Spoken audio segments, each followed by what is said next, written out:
right, hello everyone. I think folks are still trickling in, but we'll go ahead and get started to be mindful of everyone's time.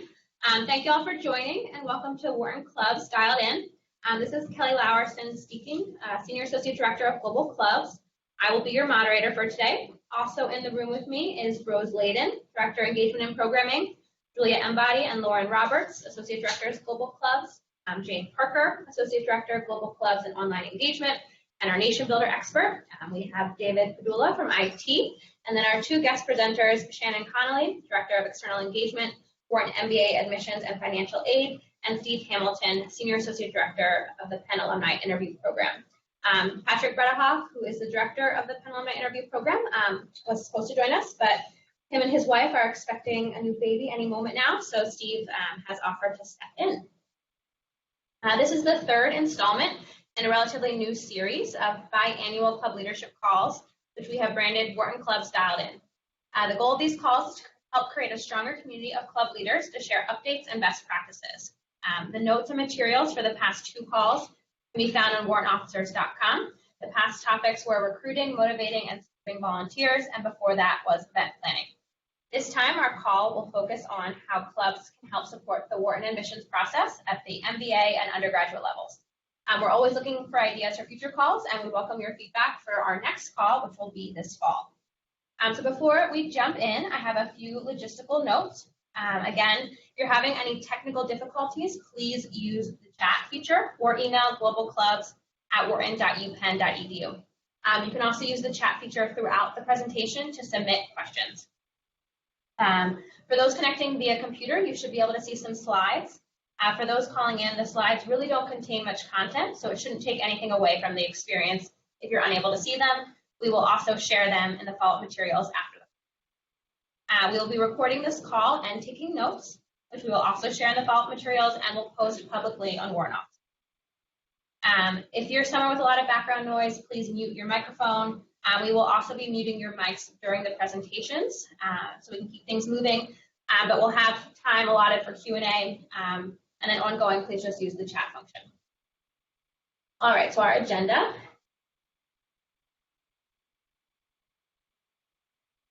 All right, so I'm going to take a few minutes to share some updates from the Global Clubs team.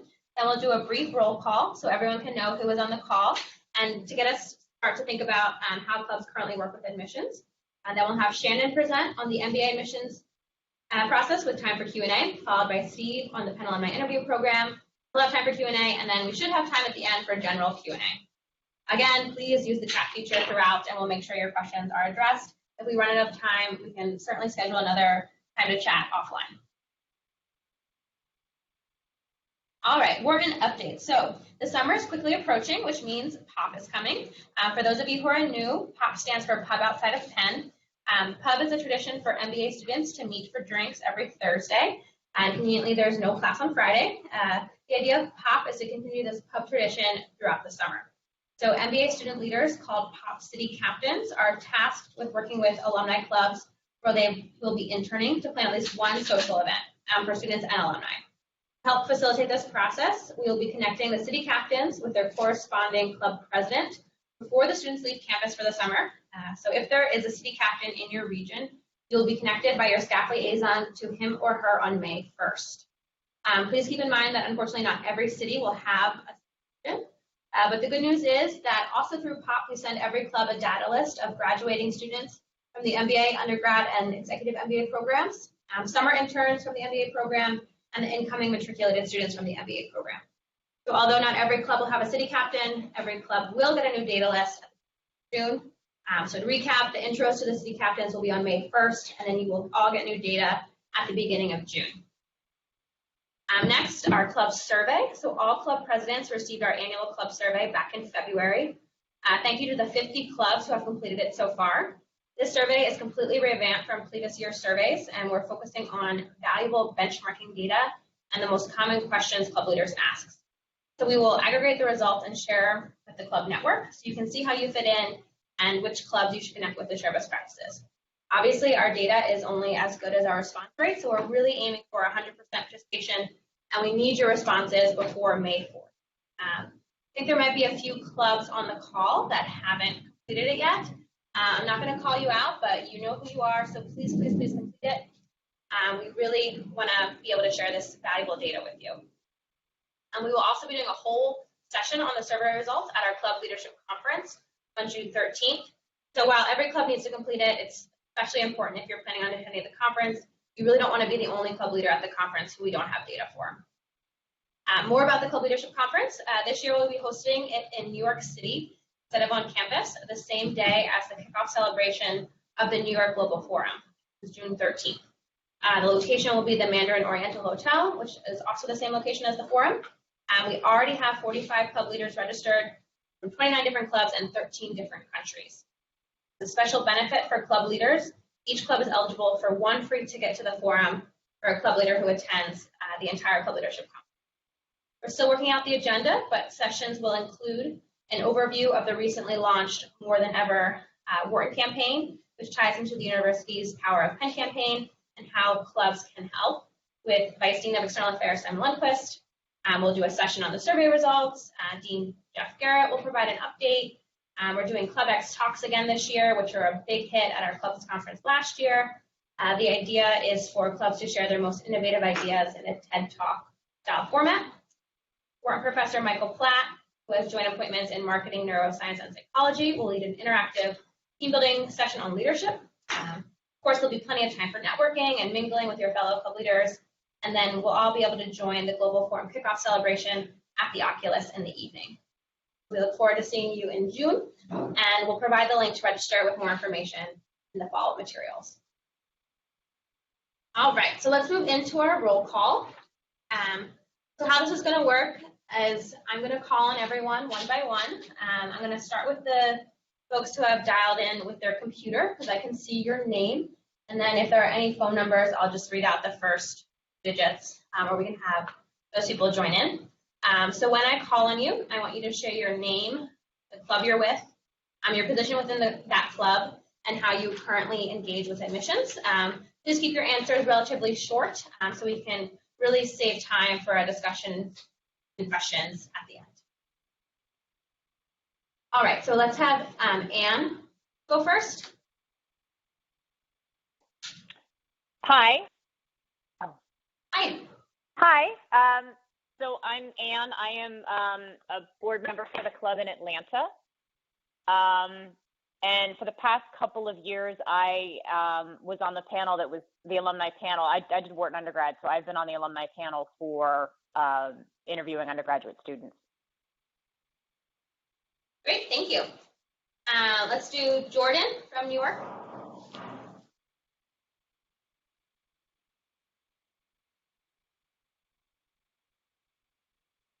Jordan, are you there? All right, how about Paolo, Italy? Yes, Paolo Alberoni, Italy. We don't have actually plans with the past plans with the admission. We are working this year to host an event in Milano. And also Parsa is actually our man looking after the admission office effort in Italy. Great. Parsa, do you have anything to add to that? Yeah, hello. I'm Parsa. I'm from Italy as well. I'm a recent MBA grad of the 2017 class. We're currently working with Shannon in organizing an info session in Milan for the next summer. Wonderful. All right, so we have, I think, 3 people calling in via telephone. If you just want to jump in and state your name, which club you're with, and your role.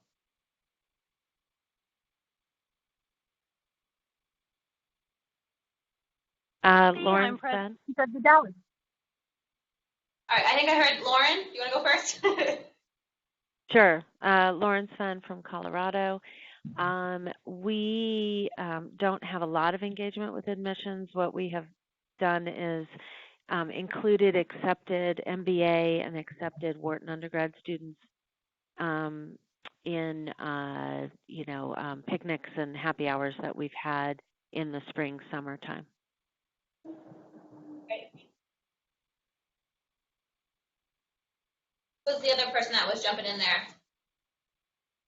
Hi, this is Stacy Hyatt from Dallas, the president of the club here, and we are in a club reboot mode. So we haven't had a lot of interaction with admissions, and I'm looking forward to learning what that could be. I do know we're in the process of coordinating a summer welcome event and send off as well. Great, thank you. So Tim Dancer from the Wharton Club of Northern California is calling in, but is at work, so is unable to share.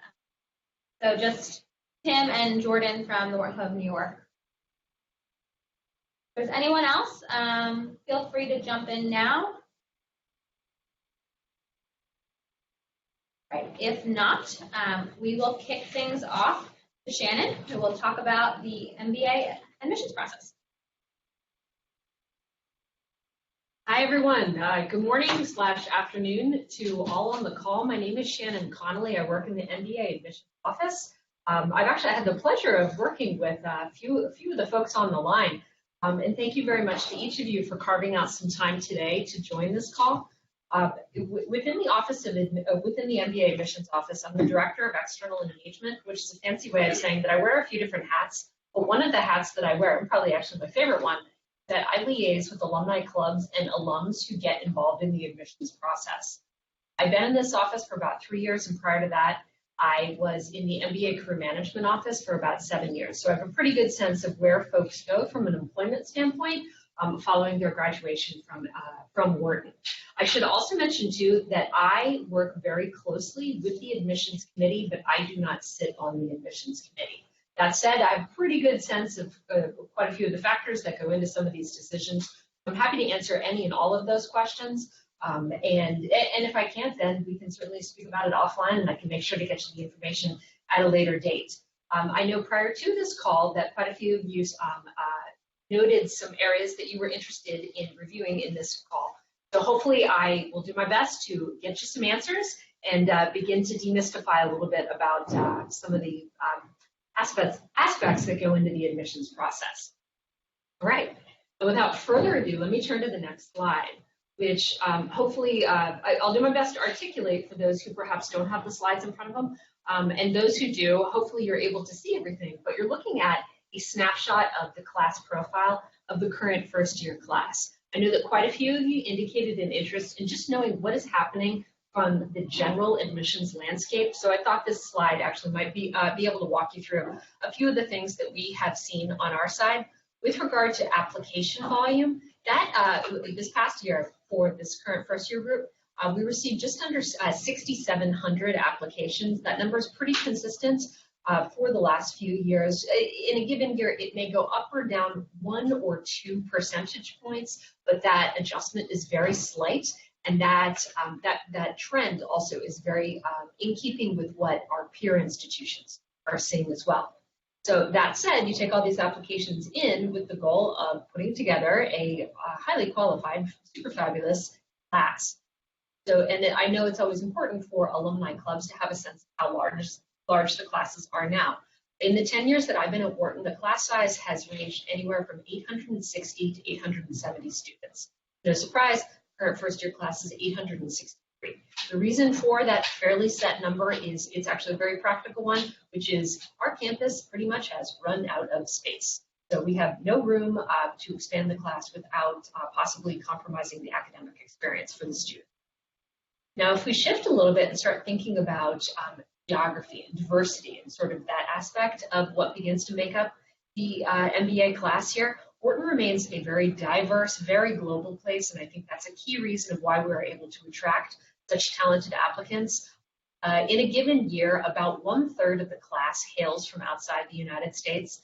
In the current first-year class, 65 countries are represented. The countries with the largest amount of student representation here are Canada, India, China, the United Kingdom, Brazil, and South Korea. If we shift gears a little bit to think about gender representation in the class, the first-year class currently is made up of 44% female. We are really proud of that figure, partially because that 44% figure. It does make Wharton the highest amongst its peer institutions, but also probably about, I think it was in the year 2012 when Wharton was the first school to hit the 40% mark. We were super proud about that, and we've been pleased that every year we continue creeping up incrementally in that respect. Additionally, when we think about the U.S. student representation, 1/3 of the U.S. students self-identify as students of color. And so, again, going back to a point that I mentioned a moment ago, aspect of diversity is a key one for applicants. And we're just so pleased when we're on the road talking to applicants that we can share statistics. Now, I know that a few of you are interested in knowing a little bit about the academic and professional backgrounds of the incoming first-year students. So let me do my best to explain a bit about that. With regard to undergraduate major, you may see in that graph there on the left-hand side of the screen that about 1/4 of the current first years were an undergrad business major. Now, if you take that statistic and turn it around, that means about 75% of the current first years did not study business as an undergrad major. That point is really important for us when we're speaking with applicants, because sometimes applicants will begin to opt out of the application process because they think that they just don't have enough background in business. So we work really hard to dispel that understanding that we want people to understand. For instance, if you're a humanities major, maybe a French major, maybe a biology major, that is a terrific addition. That's a different type of thinking that, when complemented with the graduate business curriculum, is only going to position a person even more solidly for long-term success. So that's a point that we really try to make sure that applicants understand. Now, with regard to where the applicants are coming from, industries of employment, that portion of the slide might be sort of a bit much to look at, but if we were to break it down, the industries with the largest amount of representation, consulting is the largest, with about 26% of the first years coming from a consulting background, followed by 14% of incoming first years with a background in private equity or venture capital, and then about 12% having a government, military, or nonprofit background, and then followed by a variety of industries after that. I would say, too, that panoply of industry representation for incoming students is actually mirrored in a similar way when folks graduate, and the number of industries that people go into is just as diverse. Lastly, the last statistic I want to draw your attention to is years of work experience. For this first year class, the range of work experience was from 0 to 14 years of post-undergrad experience, with the mean being somewhere between 4.5 and 5 years of work experience. The range can vary. Some years it's maybe 15 years. One time it was up to 18 years. But the average amount of work experience being somewhere around the 4 to 5 year mark has remained very consistent. Additionally, when I say that there is technically at least one person in the class who has 0 to 1 years of work experience, that is true, but that the numbers of folks who have that little, who come directly from undergrad, really those students probably, I don't know, single-digit numbers, maybe even less than one hand. So it's a pretty select group there, and their reasons for entry are usually sort of pretty extraordinary and very specific to their circumstances. Hopefully, this slide begins to paint a little bit of a picture about what we see from the sort of general lens of admissions. I know a few of you had some questions about the application process, what we're looking for. So let me do my best here on this next slide to begin to answer a bit of those questions. What we look at in an application is very similar to, very little has changed since perhaps your time in business. Clearly, you spend a lot of time looking at someone's academic performance, looking at their work experience, reading carefully the letters of recommendation as well as their essays, paying attention to their extracurricular involvement, as well as then also looking at their performance in the team-based discussion. The team-based discussion is Wharton's phrasing for the group interview process, and I will explain a little bit more about that in a moment. So we take these 6 different factors, and then what we try to do is begin to apply it to these 3 buckets, that of classroom, career, and community. Essentially, what we try to do is forecast a person's future performance in these 3 buckets. Wharton, not surprisingly, has always had a very data-driven approach to admissions. I would say in the last 3 to 5 years or so, that perhaps the level of data analysis has become a little even more significant in our process.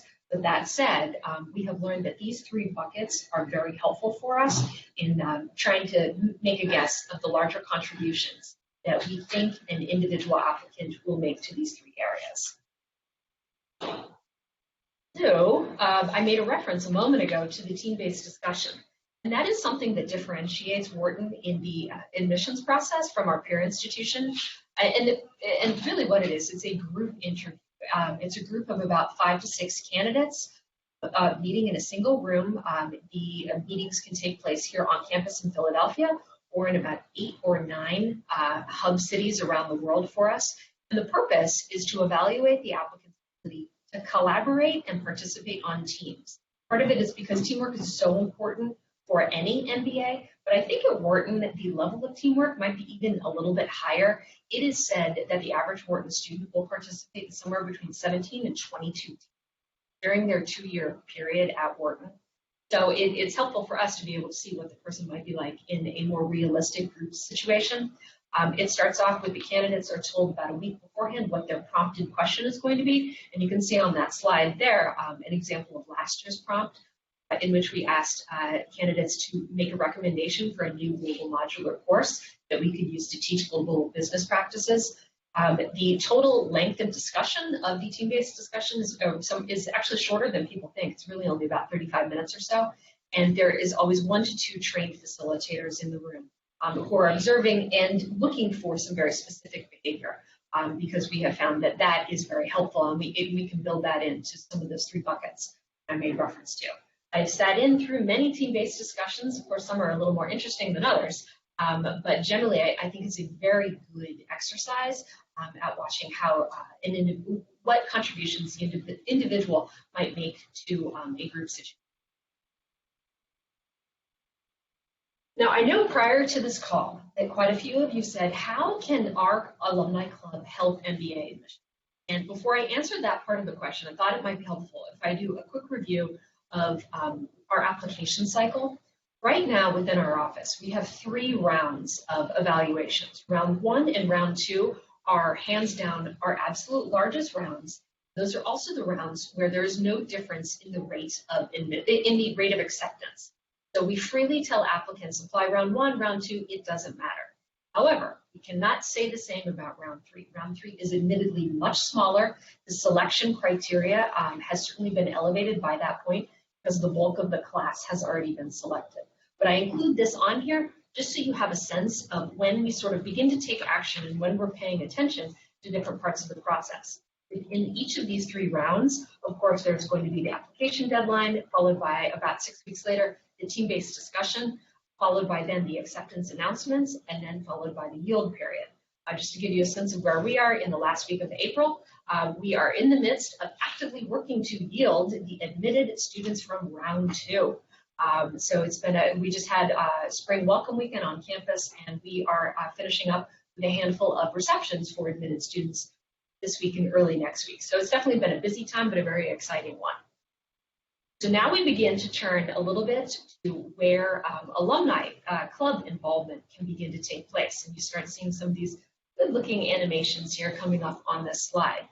Wharton at MBA admissions used to recruit in a very seasonal way for prospective applicants, meaning it was usually sort of late spring throughout the summer, when the bulk of information sessions would be held.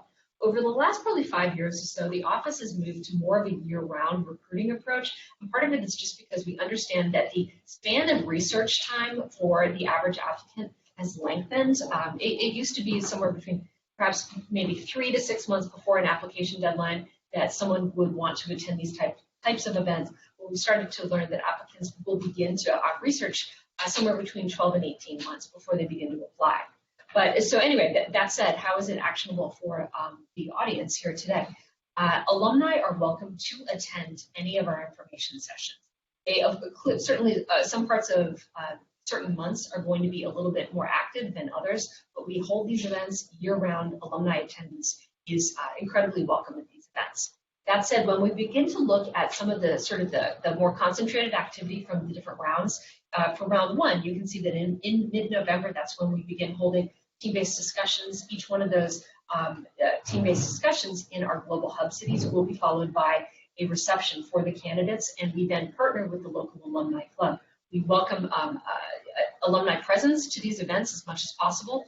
Also then followed by there, and so if we're sticking with round one, in mid-December, we announce our decisions, and then throughout the month of January, that's when we have receptions for admitted students. That's also when alums can choose to participate in a program that connects them with admitted students. Then the event format continues then for round two. It's just timing shifts where late March we will announce our round two decisions, and then throughout the month of April is when we're in active recruiting mode. So I made a reference there to information sessions, welcome reception, connecting with admitted students. Let me walk you through a little bit of information now. If your alumni club has an interest in hosting an information session or in hosting a welcome reception. In short, our office loves it when an alumni club is proactive about wanting to have some kind of admissions presence, but recognizing that sometimes MBA admissions bandwidth might be stretched, so we're not able to make it to as many markets or as many global destinations as perhaps we would like to. It's having an alumni-led event is a terrific way to expand Wharton's recruiting scope. And the text on this slide, essentially, I hope the message that it conveys is that we're really happy to work with you, that if you come to us, bring us the interest, as well as then a date and a location, we are happy to start to make things happen. We will provide you with Wharton branded materials. We will market the event to prospective applicants. We will make sure that you have the needed talking points, that you feel that you're properly prepared to represent the office. But yes, we would be delighted if more alumni clubs had an interest in, or had perhaps the availability to help us out in this respect. Our office currently does work with a good number of clubs around the world in this capacity, and we remain very appreciative of that.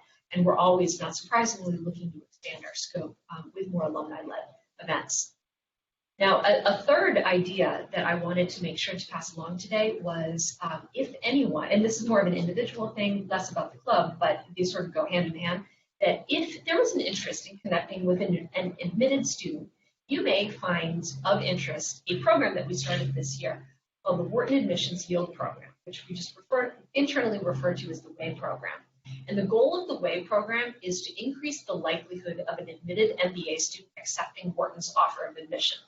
And the concept is pretty simple in that it's just connecting each admitted student with at least one alum, ideally in the same geography. I think the benefits to alumni and admitted students are very clear, and I'm also very pleased to be able to say that the alumni response to this program has been terrific. We rolled it out just a few months ago, and for round one, our first go-round, over 650 alums participated. For round two, and we're in the midst of that right now, close to 1,000 participated. So we remain really delighted by this level of engagement. And that said, we are going to actively continue marketing this program to more alumni throughout the summer and the coming months, so that by round one of next year, that we will have very likely an even more robust alumni level of participation. So if your respective alumni clubs can help us get the word out about this program, we would really be delighted to keep our numbers as strong as possible. Now, I know that it's sometimes interesting to see a bit of the outcome here, and while we're in the midst of our round two processes right now, I did want to share some of the results from round one of the Wharton Admissions Yield Program, that of the 660 alums who participated with round one, close to 350 did report on their conversations with admitted students. We were surprised to realize that over half of those conversations did take place in person. I personally was expecting more to take place on the phone, but that was not the case. I would remain very impressed by the accuracy level of the alums when they were asked to make a prediction about the person's enrollment decision. And even in the case of, no, I do not believe this person will accept, they could even then provide reasons why they felt the individual would go to another school. So I was impressed by that. And then lastly, that 73% enrollment rate is specific to round one. But the point that I'd like to call out here is that it's actually several percentage points higher than the highest level of yield from round one for the office. So I think that while it's an early indication here, I think it is safe to say that the alumni contribution to the admissions process definitely shows that it can help to move the needle. So we remain very appreciative of that. I'm going to pause there. I'm going to take a breath. Believe it or not, we've now gone through all of the slides that I wanted to talk through today. This next slide that you're looking at here is my contact information. I'm really happy to field questions right now if anyone has any questions that they'd like answered in this format. But if there's any kind of individual follow-up, please let me know. I'd be delighted to provide an answer however I can. Thanks, Shannon. Are there any questions about MBA admissions? Feel free to jump in.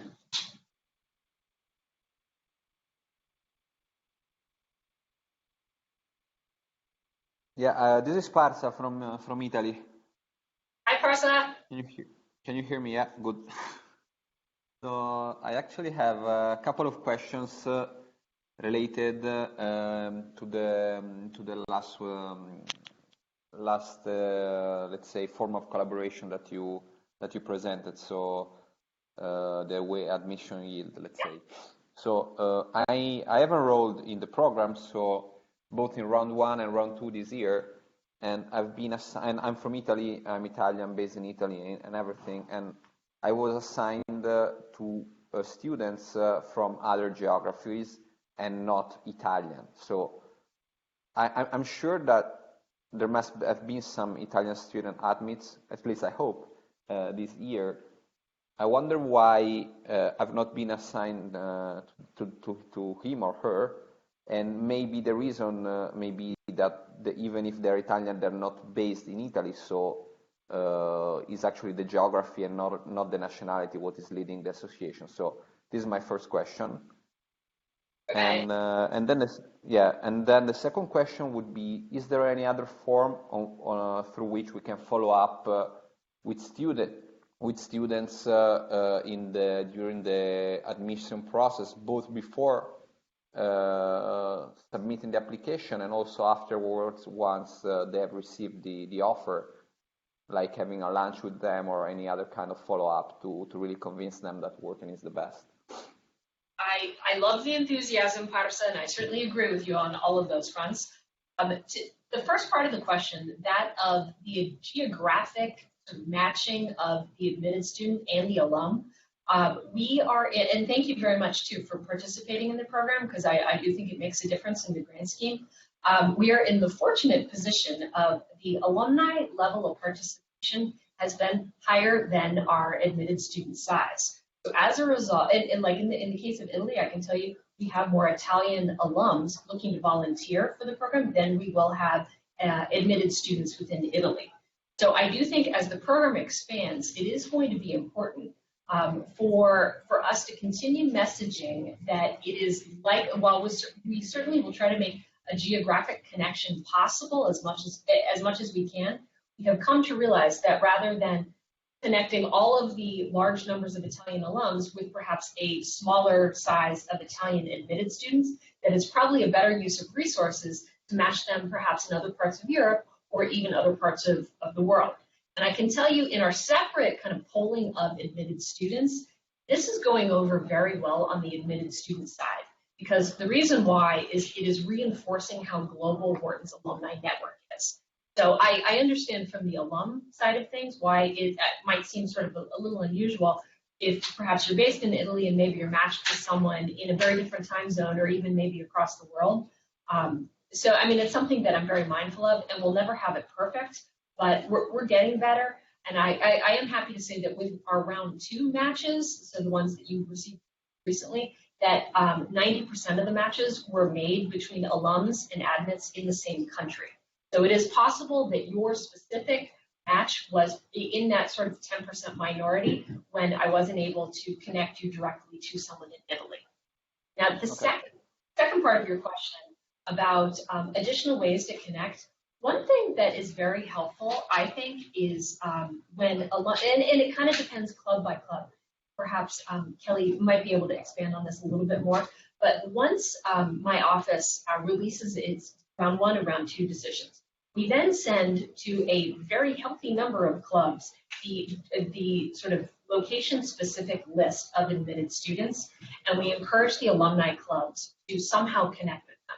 It kind of depends, and you may have heard in the introductions that the other the other folks on the line mentioned about their clubs. Some clubs will do a local happy hour. Some of them will organize a lunch. Some of them will organize an event that includes perhaps spouses. It really kind of depends. Some of them just do simple phone calls, email outreach. That's where we do leave it up to the autonomy of the club to figure out what's going to work best for kind of their specific membership. But we really encourage that as much as possible. Some clubs too, and this probably, I've seen it more in other regions of the world, but it's not to say it couldn't be done elsewhere. Some clubs almost like track the number of folks who begin to show up at certain sort of the recruiting events for us, like when they're in that pre-applicant stage. And then certain clubs will then almost assign them like a buddy to sort of walk them through the application process, begin to answer questions, even help them out with their application if they want it.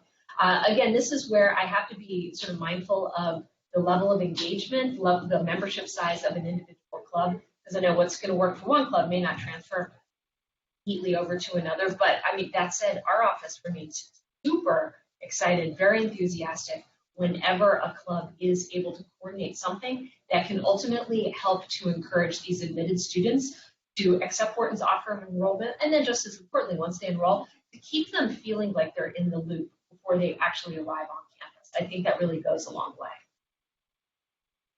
Okay. So yeah, I mean, this is a great point. So basically, there is a lot of, let's say, flexibility and freedom to some extent for each club to tailor, let's say, follow up with students in the way they believe it's most suitable. And I think this makes sense, if you think of differences across geographies. So, what works better, let's say, for Italian candidates may not be necessarily what works better for students in other geographies. And this this actually ties to my first point somehow, because so I totally understand the size question and the size issue that we're raising. So we have more, let's say, alums than admitted students. But then I'm wondering how much value, let's say, as an Italian alum, I can add to, let's say, an admitted student that is assigned to me and is coming from Qatar or Dubai or even the US, like in terms of background, in terms of education, in terms of culture. I'm not sure I can make the same contact with him or her that a local alum could make, and I'm not sure I am in the best position to get the right to convey, let's say, the right message to him in terms of what Wharton mean, given the background that he's coming from. I don't know if you understand what I mean. No, I certainly do, and I do think it's a valid point, and it's one that some alums have brought to my attention as well. And I think, like in your case, I know that you graduated a few years ago, so I think the applicant would find it very helpful to know a little bit about the process that you went through. Why did you pick this 2-year program over a 1-year program? Why did you pick the program in the United States versus a program in another region of the world? I think people are also interested in knowing like how your plans changed or evolved once you started the program. Like perhaps is what you wrote in your admissions essay, is that actually what you ended up doing? Or once you were here, did you learn about a new aspect of an industry that perhaps you had never even thought of? And that in turn perhaps influenced your future career decision. I think people also too are interested in knowing like what you're doing now. And even if I'm making this up, let's say you were matched with someone in Dubai, but you currently live in Italy. I think if you are able to share a little bit about perhaps just the Italian alumni network, or perhaps what you've seen across Europe, that is very powerful for these admitted students, because you have to remember how global their mindset already is. So I think it's a very, from the admitted student side, it's a very illuminating factor. However, I understand what you're saying. And certainly, I mean, this is an area that I'm always going to be spending some time trying to make sure that these matches are as tightly and as well done as they can be, but recognizing that perhaps that there'll always be some adjustments required too. Okay, great. So we're going to shift into Steve's presentation to make sure that we have time to share the undergraduate side of things, but we'll have time at the end to come back, and feel free to ask Shannon questions at the end as well. Okay, thank you. I'm Steve Hamilton. I'm speaking for the Penn Alumni Interview Program. And just first want to thank you all for inviting me to this call, and thanks again to the participants for dialing in, for joining us. I thought I could run through what our mission is, give an idea of how you might help with it for the next few minutes. The first thing that I'll point out is that the Penn Alumni Interview Program is not connected to the MBA admissions program or to any particular graduate level program. Rather, we're working with high school students who have applied to an undergraduate degree program at Penn. And when I first think about the college interview process, I rewind my own mind to when I was 17 years old, and I had this image of the interview being a purely selective process, one where some unknown, scary adult held the rest of my future in their hands. And that's a pretty scary prospect. And it misses out on another big benefit that we can get from the interview.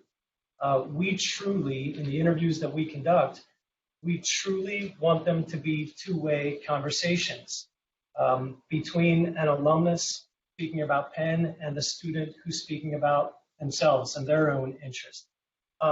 I like to think about how impersonal the whole application process can feel to the student. When you boil it down, a 17-year-old is sending a lot of paperwork off to a college and then feeling like they're merely waiting for that college to pass judgment. That process can feel like no one even cared to know about them personally. And today, the application process is increasingly online, so they're losing even the tangibility of the old paper application. So the whole process can seem far less personal to the student. The interview serves to change all that. It serves to personalize the process. It allows the student to communicate a little more about their own interests, and the student is able to collect some customer testimony from the alumnus about the school. We do like the selection value of the interview. We want to learn more about that student, and the alumni interviewer does write a brief report to the admissions office. But equally important, we want every student to get a positive impression of Penn and to leave that interview conversation feeling good about Penn people and saying, I'd like to be in class with that kind of person. We know that students go home and they go to school the next day and they talk about their interview experience with their friends, their counselors, their teachers, the parents. We're keenly aware that what we do with interviews today has a lasting effect on future applicant pools and on our future yield. What we do today might make Penn a more desirable place for the future applicant pool. In the interview, Penn is being judged just as much as the student, and I even like to say maybe Penn is even being judged more than the student about how judgmental some 17-year-olds can be. To create the right kind of experience and effect, we need strong ambassadors. We need people who speak positively about Penn. We need people who relate well to the 17-year-old, people who realize that that age group might have a different way of communicating. We need people who take time to put that student at ease so they're setting up a very natural and genuine conversation. Our process has sometimes a surprisingly short timeline. I think a lot of people think about the college application process as a year-long phenomenon because it happens during the student's senior year. In fact, the window is a lot tighter, and an interviewer generally has about 3 weeks to complete an interview assignment. And within that 3-week period, you may find that applicants might not respond right away to an email inviting them for an interview. So it takes a voice message and then a text message in order to just connect with that student and then to negotiate the date and time for the interview. So our alumni interviewers must be people who check their email frequently, take action right away, and then are willing to follow up with that student. Our earliest interviews begin in October. The whole process runs through mid to late February. Within that time window, each alumnus does, on average, 4 interviews. We do have some superstars who do well more than 10 interviews in a year. but each alumnus tells us how many interviews they would like to do in a given season. In keeping up with the times and the technology, we're conducting interviews in a few different ways. Alumni have traditionally made every effort to arrange a face-to-face interview with a student in a public place. We still make those efforts, and alumni reach about 70% interview meeting that lasts about 30 minutes. We never expect the applicant or the alumnus to travel for the interview. There are plenty of regions around the world where we don't have enough alumni to conduct a face-to-face interview. And in fact, that's true almost anywhere that is not a major metropolitan area. So we're reaching students for interviews via Skype or another video conferencing technique, or sometimes by phone. And for some of those connections, we're able to match the student and the alumnus based on academic interest. So we might have Wharton alumni interviewing students who have applied to Wharton undergraduate. Who is eligible to help with this effort? Well, a lot of people are. Any degree-holding alumnus can participate as long as they attended a multi-year degree-granting program. So yes, the Wharton MBA certainly counts there. I always like to put out the small caveat that applicants do ask about the Penn undergraduate experience. So a potential interviewer should be aware of that and have at least some comfort in handling those kinds of questions. We have lots of graduate alumni who are absolutely terrific Penn ambassadors, so I would like all of you to give this some serious thought. A few notes about who's not eligible. Alumni are perceived to have a conflict of interest if they work in the field of college admissions or the field of college application advising. And then, of course, an alumnus who has a child applying to college is perceived to have a conflict of interest while the child is going through that application process. Some of the things that you can do, I was thinking about your role as a club leader. You personally can certainly participate as an interviewer. Some of you already do. Thank you very much. You can also promote this idea to your club members. This is a great way for people to get involved. That won't cost them any money. They love to know that they can help out Penn and it won't cost them anything. The other thought I had was that you could partner on events. You could use your campus contact to make a connection with the local interviewing group or with the other Penn alumni clubs in your. That always serves to help to promote Penn's image in positive ways. To join our program, it's a two-step process. It involves getting a Penn key and a password and then completing a simple interviewer registration form, and then you're off and running. If you register, we'll get you right into the mix in the current cycle if it's still going on. If you sign up now, we'll get you involved this October. My contact information is available on the slides. It'll be available after. I'm free to take a few questions right now if you folks would like. Great, thanks, Steve. Are there any questions about the Penn Alumni Interview Program?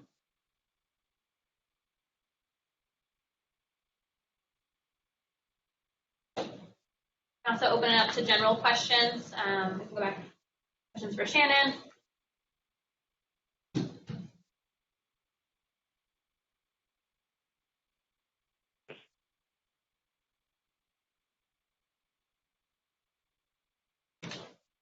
And last call for questions.